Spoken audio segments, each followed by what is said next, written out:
ማህሌትም እንደዚህ ለሊት አሁን ረጅም ነው ማህሌት በዜማ የሚባል ነገር ነው ስለ ኢየሱስ ክርስቶስ ነው ማለት ነው ሲባል የሚታደረው በመጀመሪያ ደረጃ በቤተክርስቲያን ያለው አገልግሎት እንደው እዚህ ግርግር ስላነሳው በሶስት ከፍለልን ነው እንችላለን እሺ አራተኛ ልንጨምር እንችላለን አራተኛውን ላስረዳ እሺ አንደኛው መቅደስ ነው ቤተክርስቲያን ስታስቀድስ አይተው እንደሆነ ሶስት ክፍል ነው ያለው እሺ ውስጥ ካህናቱ የሚቀድሱበት ታቦቱ ያለበት መስጋው ደግሞ የሚፈተትበት ቅዳሴ የሚቀደስበት ያ መቅደስ ይባላል እሺ ከመቅደሱ ቀጥሎ ደግሞ ስጋው ደግሞ ስንቀበል ሄደን የምንቀበልበት ደግሞ ቅድስት ይባላል እሺ እታች ደግሞ ካህናቱ የሚቆሙበት ደግሞ ቀኔ ማህሌት ይባላል ሶስቱ የቦታ ልዩነት ማለት ነው የሶስቱ የቦታ ልዩነት በመስጋናው ልዩ ነው መቅደስ የምናከናውነው ቅዳሴ ይባላል ቅድስት የምናከናውነው ሰዓታት ይባላል ቀኔ ማህሌታችን የምናከናውነው ማህሌት ይባላል እንደገና ጊዜያቸውም የተለያየ ነው ቅዳሴ ሰዓታት ማህሌት ሶስቱንም የሚያስተሳስራቸው የጋራ ገመዳቸው ምንድነው ብትለኝ ሶስቱም ዓላማቸው ክርስቶስን መግለጥ ለምሳሌ ቅዳሴያችን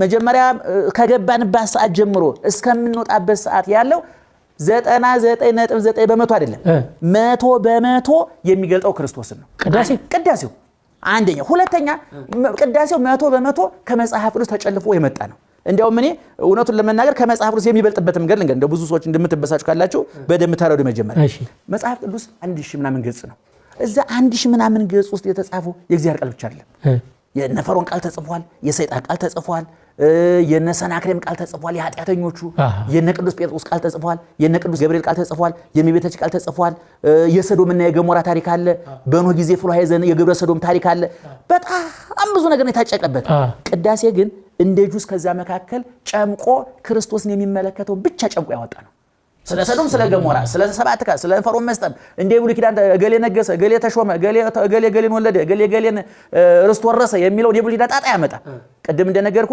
የሐዲስ ኪዳን ውሃ ልክና ዋናው መሰረቱ ምን ቃላት ብያለሁ ቀደም ቃል ስጋ ሆነ ነው ብያለሁ ቃል ስጋ ሆነ ማለት ኢየሱስ ክርስቶስ የሚበላ የሚጠጣ ሆነ ማለት ስጋዬን የበላ ደሜን የጠጣ የዘላለም ሕይወት ያለው ከመቤታችን ስጋ ከነሳ በኋላ ነው ስለዚህ የቅዳሴያችን ማዕከል መስዋዕቱ ነው ስጋው ደሙ ነው ያ ስጋው ደሙ የማን ነው የክርስቶስ ነው ስጋዬን ብሉ ደሜን ጠጡ ብሎ ራሱ ጋባዥም ግብዣም ሆኖ የቀረበው ደግሞ ማን ነው ራሱ ነው ብሉኝ ያለው እንግዲህ ከዚህ በፊትም በሌላ ፕሮግራም ላይ ተናግሬዋለሁ ኢየሱስ ክርስቶስ ብሉኝም ብሉልኝም ማለት የሚችል አምላክ ነው ሰዎች ብሉልኝ እንጂ ብሉኝ ማለት አይችሉም ለምሳሌ አንተ ቤትህ ጠጁን አወርደህ ጠላውን ጠምቀህ ዳቦውን ደፍተህ ወጡን እንጀራው ተጋግሮ ሰው ቤትህ ጋብዛለህ አፈር ሲሆን ብሉኝ ነው የምትለው አይደለም ብሉልኝ ነው የምትለው ብሉኝ ካልከማ መጥፎ ስድብ ነው ኢየሱስ ክርስቶስ ግን ይሄን ቃል ብሉልኝም ማለት የቻለው ክርስቶስ ብቻ ነው እግዚአብሔር ብቻ ነው ብሉልኝ ፍጥረታትን አዝሪቱን አትክልቱን እጽዋቱን በጉን ፍየሉን ፓፓያውን አይ ሁሉ የፈጠረው ማን ነው እግዚአብሔር ለማን ለኛ ምን አድርጎ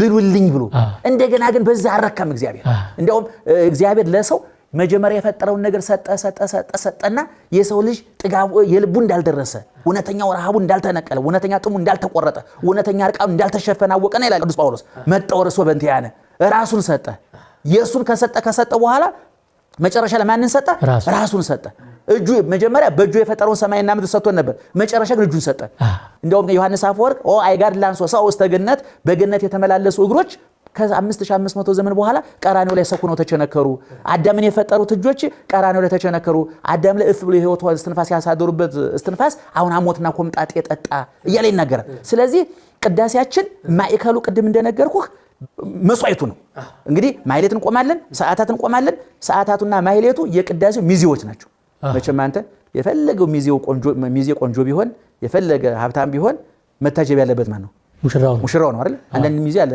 እንደው በሰው ሰርግ የሚያበላሽ አይደል ከዚህ ቤት እዚህ ውስጥ ካላችሁ እኔ ዝነኛ ሰውና ሀብታም ሰው እንትን ሚዜ እንዳታደርጉ ትረሳላችሁ እውነቴን ነው የምልህ በመልክ የሚበልጠን ሰው ሚዜ ማድረግ የለብንም አያረጉም እኮ በተለይ ሴቶች እውነቴን ነው የምልህ ቀልድ አይደለም በመልክ የሚበልጠንን በዝና የሚበልጠንን ሰው አሁን አንተ ያንዱ ሚዜ ቢሆን ሙሽራው አንተ እሸቱን አያችሁት ከኔ ጋር ፎቶ የሚነሳው ተረሳ ሰውዬው ሙሽራው ይረሳል አየህ እኛ ቅዳሴያችን ሙሽራችን ቅዳሴያችን ነው ማህሌቱ ቅዳሴው ማጀብ ነው ስራው ሰዓታቱ ቅዳሴው ማጀብ ነው ስራው ትርጓሜው ቀኔው ቅዳሴው ማጀብ ነው ስራው ማህሌቱ ዝማሬ ብትለው ድጓ ብትለው ገድሉ ድርሳኑ ተአምሩ ቢነበብ ጳጳሳቱ ቀሳውስቱ ዲያቆናቱ ቢቆሙ ቢለብሱ ቢታጠቁ ህዝቡ ንስሐ ቢገባ ቢሰለፍ ያ ሁሉ የዞረ ድምር ውጤት ቅዳሴው ማክበር ነው ቅዳሴው ምንድነው ስጋዬን የበላ ደሜን የጠጣ የዘላለም ሕይወት አድርጎ ስለተናገረ እዛ ላይ ነው ስጋው ደግሞ ለምእመናን የሚሰጠው አንዳንድ ጊዜ ለምሳሌ 24 ተክለ ሃይማኖት ናቸው እዚህ ዛሬ ተክለ ሃይማኖት አስቀድሼ ልንጣ ብለህ ወይ በረቃቶ ተክለ ሃይማኖት ወይ ደብረ ሊባኖስ አጠገብ ያለው ጋር ትሄዳለህ ወይ መቤታችን ብትሆን ዛሬ መቤታችን ናት ሂጅ አስቀድሼ ልንጣ ብለህ ወይ ትሄዳለህ አስቀድሰ ስትመጣ በዛ ቅዳሴ ውስጥ ለምሳሌ አቡነ ተክለ ሃይማኖት ቢሆኑ 24 ቢሆን ቀኑ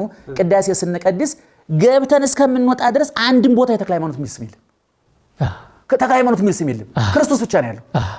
ተክለ ሃይማኖት ጥቅማቸው ምንድነው ሲባል በትንቢተ ኢሳይያስ ምዕራፍ 56 ቁጥር 3 ላይ እንደተቦተ ተጽፏል። በቤቴና በቅጽሬ የዘላለም ስምና መታሰቢያ ሰጣቸዋለሁኝ ብሎ ተናግሯል።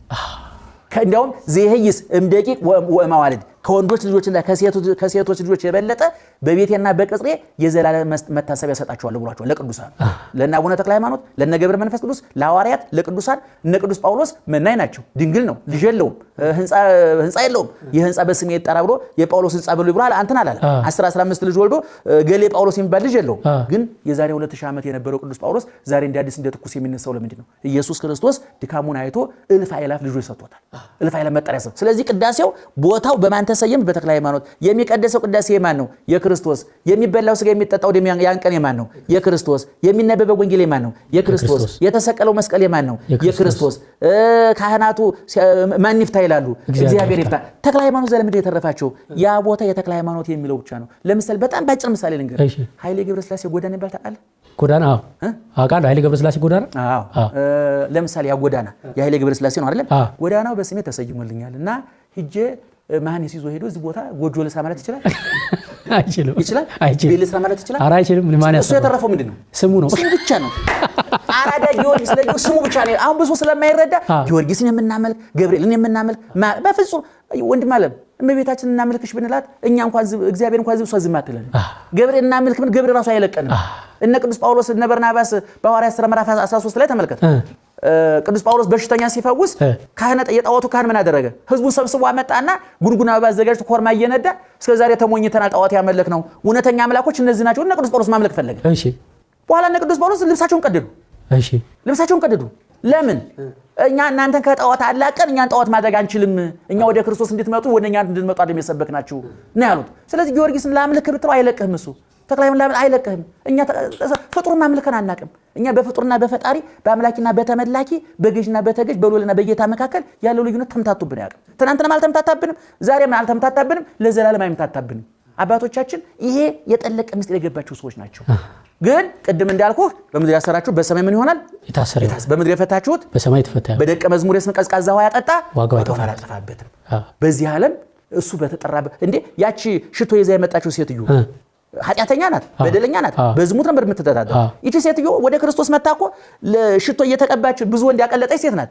ወንድ ስታቀልጥበት የነበረው ሽቶ ይዛ መጣ። ጌታዬ በዚህ ሽቶ ብዙ ወንድ አታልዬ አቅልጫለሁኝ፣ አጥፍቻለሁ፣ እኔም ጠፍቻለሁ ብላ ሽቶና መታ ራሱ ላይ ደፋች። ክርስቶስ ምንድን ነው ያለው? እስከ ዓለም ፍጻሜ ወንጌል በሚሰበክበት ዋለው ታሪኳን ተናገሩላት አለ። ይቺ ሴትዮ ሽቶን የደፋችው እኮ ደሟን አላፈሰሰች፣ አንገቷን አልተቆረጠች፣ በሳት አልተነደደች፣ አልተገፈፈች፣ አልተገረፈች። እነ ተክለ ሃይማኖትማ እኮ እግራቸውን ሰጥተዋል። እነ አርሴማ እኮ ታርደዋል። እነ ቅዱስ ጊዮርጊስ ነደውለታል እኮ። እግዚአብሔር ወዳጆችን አመዳፋሽ አያደርግም። በዮሐንስ ራእይ ምዕራፍ 21 ላይ ስትመለከት ዮሐንስ ወንጌላዊ መንግስተ ሰማያትን እየዞረ ጎበኘ ይላል። እየዞረ ሲጎበኝ መንግስተ ሰማያት 12 በር አላት አለ።